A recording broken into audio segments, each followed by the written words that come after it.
আমার কিছুতেই একটা ব্যাপার মাথায় ঢুকছে না। আপনি কানাডার নাগরিক হয়ে দেশে কেন থাকতে চাচ্ছেন? এখানে মানুষ থাকে নাকি?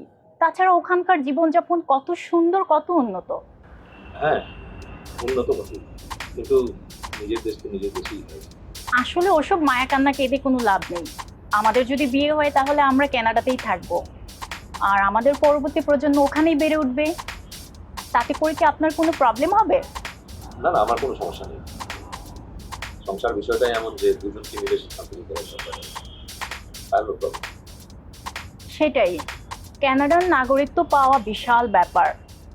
পুরা দুনিয়ায় ঘুরে বেড়ানো যায় ফ্রিডমের সঙ্গে। আচ্ছা, আমি যদি আপনার সঙ্গে ওখানে যাই তাহলে ওখানকার নাগরিকত্ব পেতে কতদিন সময় লাগতে পারে? খুবই বেশি সময় লাগবে না। যদি স্ত্রী হিসাবে অ্যাপ্লাই করি তাহলে নিশ্চয়ই আপনার নাগরিকত্ব খুব তাড়াতাড়ি পেয়ে যাবে। Wow, that's good. আমি রাজি।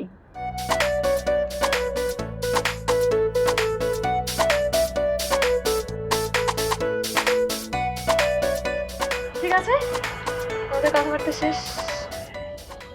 এখন যাও তবে। আমরা একটু এখনই উঠে যাব? হ্যাঁ, কথাবার্তা শেষ তো, চলো। আর একটু কথা বলি। আরে পরে কথা বলবো, কথা বলার সময় কত আছে। চলো চলো চলো। আপনি একটু। হ্যাঁ হ্যাঁ হ্যাঁ, আমরা পরে কথা বলতেছি, আজকে তোমার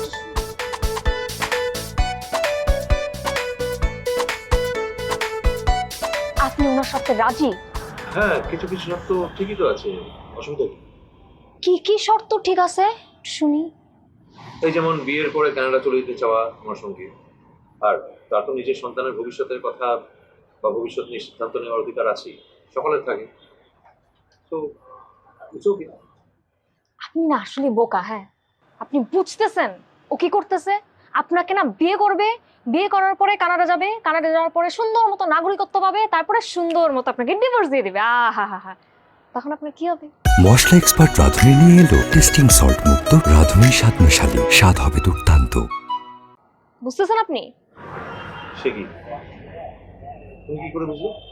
আমি নিজেই তো এতদিন বুঝিনি, আমি না আজকে বুঝলাম। ওর চোখ দেখছেন, চোখ মুখ দেখছেন, চোখ মুখের মধ্যে কি সুন্দর একটা লোভী লোভী ব্যাপার আছে। আপনি কখনো বুঝতে পারছেন? না, আমি তো দেখলাম না কিছু। এক্স্যাক্টলি, আপনি তো বুঝবেন না। আপনি কই জানি থাকেন? কানাডাতে। ঠিকই আছে, কানাডা সুন্দর একটা সম্পর্ক আছে। দেখেন নাই, আমি দেখছি, আমার দুই চোখ দিয়ে সুন্দর মতো দেখছি, মুখ চোখ সবকিছু। আমি বলি ও আপনার বিয়ে করবে, বিয়ে করে কানাডা যাবে, ওইটার মধ্যে নাগরিকত্ব পাবে, তারপরে সুন্দর মতো আপনাকে ডিভোর্স দিয়ে দেবে। সুন্দর, আপনার কাহিনী শেষ ওইখানে। বাবা বাবা, হয়েছে, এটা হবে না। এই চ্যাপ্টার ক্লোজ, আজকে এই মুহূর্তে ক্লোজ।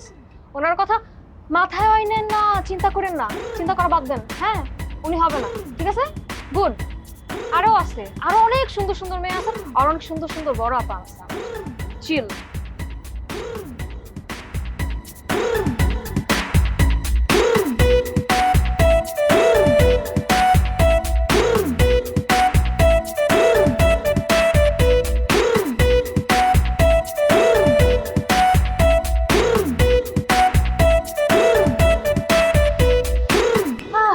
কি অবস্থা? ঠিকঠাক। আমার আপনাকে পছন্দ হয়েছে। আপনার সাথে কথা বলে আমার ভালো লেগেছে। আমারও। আমার কোনো ডিমান্ড নেই। আমি শুধু একটা সুন্দর সংসার চাই। আপনার যদি আমাকে পছন্দ হয়ে থাকে তাহলে আপনি আমার পরিবারের সাথে কথা বলতে পারেন। ওকে।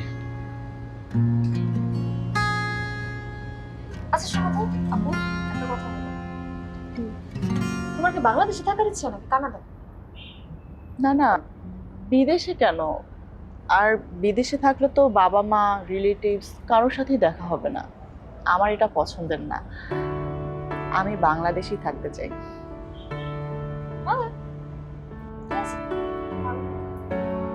আচ্ছা, এবার আসল কথায় আসি। হ্যাঁ, সয় সম্পত্তি তোমার নামে কি কি লিখে দিতে হবে শুনুন, তোমাকে জানা দাও। না না, সম্পত্তিতে আমি কি করব? আর যে আমার হাজবেন্ড হবে তার থাকা মানেই তো আমার থাকা, তাই না? আর যদি সংসারই না থেকে তাহলে সম্পত্তি কি করব? এসব সম্পদের দরকার নেই আমার। বাহ, তাহলে তো হয়েই গেছে। বাস, আমার কিন্তু অনেক ভালো লাগছে। পাত্রী আমার পছন্দ, আপনার সাথে খুব ভালো ম্যাচ হতেছে। আমি এখনই তো ওই যে মিউজিক শুনতেছি বিয়ের। হ্যাঁ শুনতেছি। বস আপনার কাছে কেমন লাগছে? আমার পছন্দ। ঠিক আছে, তাহলে একটা কাজ করেন, কালকে মামারে নিয়ে সুন্দর মতো ওনার বাসায় চলে যাবেন। ঠিক আছে?